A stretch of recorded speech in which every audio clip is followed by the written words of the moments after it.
वो इंटैक्ट है, आने वाला समय में ये परिणाम देखेगा। लेकिन जो लोग ये भविष्यवाणियां करते हैं लोटस ऑपरेशन का, उनकी ये परंपरा नहीं है। ये परंपरा से हम लोग बचते भी आए हैं, ये भी देखने को। देखिए, क्रॉस वोटिंग का परंपरा बीजेपी के लोग करते आए हैं, ऑपरेशन लोटस करते आए हैं, तो ये सब चीज उनके पास है।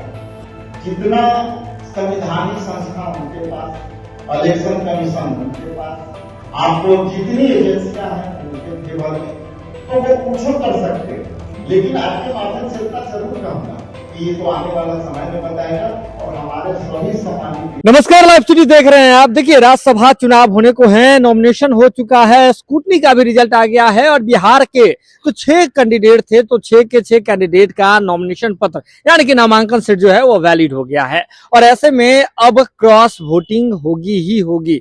मतलब इस बात की इसलिए आशंका है क्योंकि जब देखिए 6 कैंडिडेट हो गए टोटल, लेकिन जो है सीट तो है 5, और ऐसे में किसी भी गठबंधन के पास, चाहे एनडीए की सरकार हो या फिर महागठबंधन हो, किसी के भी पास पूरा नंबर नहीं है एक जो सीट है 5वीं सीट उसके लिए। तो ऐसे में क्रॉस वोटिंग के आसार बन रहे हैं और जब क्रॉस वोटिंग होगा तो राजनीतिक सहमत का खेल भी होगा। उसको लेकर के तरह तरह की चर्चाएं चल रही थी, लेकिन अब आपको बता दें कि बड़ा दावा हो गया है। बड़ा दावा ये हो गया है, खुद कांग्रेस के प्रदेश अध्यक्ष यह कह रहे हैं कि बीजेपी के पास सारा तंत्र मौजूद है। ऑपरेशन लोटस जो है यह उनकी खूबी रही है, तो बीजेपी के पास सारा तंत्र मौजूद है, ऑपरेशन लोटस हो रहा है। देखिए, हो सकता है यह बात खुद राजेश राम इस बात पर कह रहे हैं कि ऑपरेशन लोटस हो सकता है। राजेश राम जो कि बिहार प्रदेश कांग्रेस कमेटी के जो है अध्यक्ष हैं, वो इस बात का दावा कर रहे हैं। क्या दावा कर रहे हैं, किस अंदाज में कर रहे हैं, पहले आप उनका ये बयान सुन लीजिए।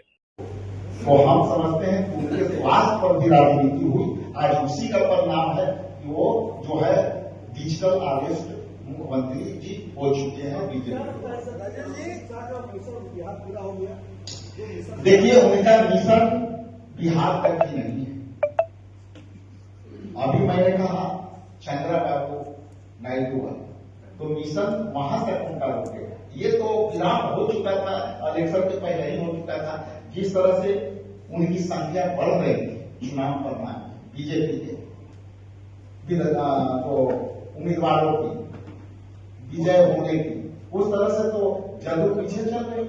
तो मैंने उसी लिए कहा कि बीजेपी 2 से लड़ रहा था, एक इंडिया गठबंधन के लोग उम्मीदवारों से और एक जदयू के उम्मीदवार से। जदयू ने अभी बड़ा बयान दिया है, उनका कहना है कि राज्यसभा के चुनाव में जो विरोधी है, विपक्ष है, महागठबंधन के लोग भी बड़े संख्या में क्रॉस वोटिंग करेंगे। देखिए, क्रॉस वोटिंग का परंपरा बीजेपी के लोग करते आए हैं, ऑपरेशन लोटस करते आए हैं, तो ये सब चीज उनके पास है। जितना संवैधानिक संस्था उनके पास, इलेक्शन कमीशन उनके पास, आपको जितनी एजेंसियां हैं उनके फेवर में, तो वो कुछ कर सकते हैं। लेकिन आपके माध्यम से इतना जरूर कहूंगा कि ये तो आने वाला समय में बताएगा और हमारे सभी सम्मानित विधायक जो 6 हैं वो इंटैक्ट है, आने वाला समय में ये परिणाम देखेगा। लेकिन जो लोग ये भविष्यवाणियां करते हैं लोटस ऑपरेशन का, उनकी ये परंपरा नहीं है। ये परंपरा से हम लोग बचते भी आए हैं, ये भी देखने को। अपने विधायकों से तो डर नहीं है? मेरे विधायक इंटैक्ट हैं, हम लगातार संपर्क में हैं और आने वाला समय में सब हम लोग मिलजुल करके निर्णय ले रहे हैं और ले चुके हैं कि कहां पे हमें रहना है और हम लोग समय पर आपको। यानी कि नीतीश जी को मजबूर किया गया है हटने के लिए सीएम पद से, तो बोल ही दिया। ये डिजिटल आदेश है तो मजबूर क्या है, आप कुछ नहीं कर सकते।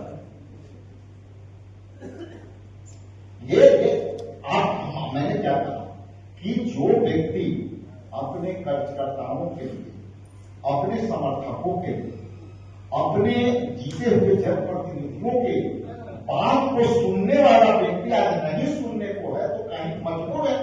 वो हाईजेक हो चुके हैं, डिजिटल आदेश देते हैं। तो वीडियो देख लिया आपने, सीधे तौर पर समझिए, राजेश राम कह रहे हैं कि बीजेपी ऑपरेशन लोटस करती रही है और उसके पास ईडी सीबीआई सारा तंत्र मौजूद है, तो वो पूरा सहमत का खेल खेलेगी। लेकिन कांग्रेस के सभी विधायकों से बात हो रही है, कांग्रेस के सभी विधायक इंटेक्ट हैं और ऐसा कुछ भी उनका ये प्लान जो है सफल नहीं होने जा रहा है, ऐसा दावा कर रहा है। बहरहाल जो कुछ होगा ये तो 16 तारीख को पता चलेगा, जब राज्यसभा चुनाव के लिए जो है वोटिंग कराई जाएगी। और ऐसे में यह देखना दिलचस्प होगा कि किसके विधायक किधर जाते हैं। यानी कि समझिए, बिहार की राजनीति में कभी भी पूर्ण विराम चिन्ह नहीं लग सकता है, अल्प विराम होता है। मतलब ये समझने की बात है कि किसके विधायक किधर जाएंगे, कैसा होगा, किसका दिल किधर लग जाएगा। लेकिन आप जुड़े हैं लाइव सीरीज के साथ, जो भी अपडेट होगा हम आप तक सीधे तौर पर पहुंचाएंगे। लाइव सीरीज पर खबर का सिलसिला लगातार जारी है।